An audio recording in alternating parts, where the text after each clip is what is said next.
Last year I did a video on the history of school lunch, and it focused mostly on the history pre-1960. So I decided that this would be a good chance to fill in some of the gaps post-1960.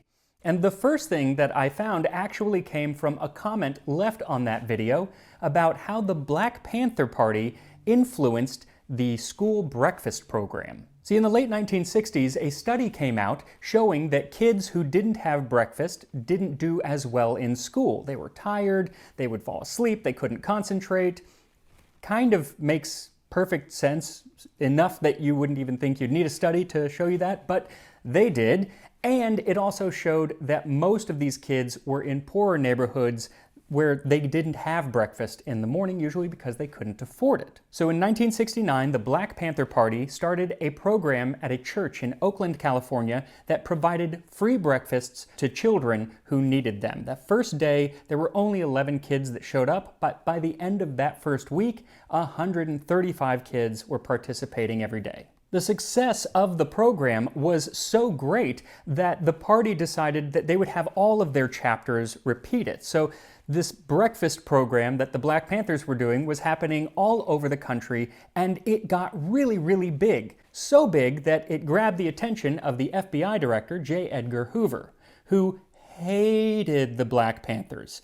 He hated pretty much everything. And this program that gave children free breakfast was so successful that Hoover decided it needed to be stopped.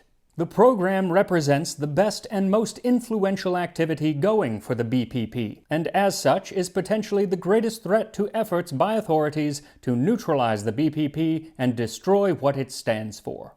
Nice guy, that J. Edgar.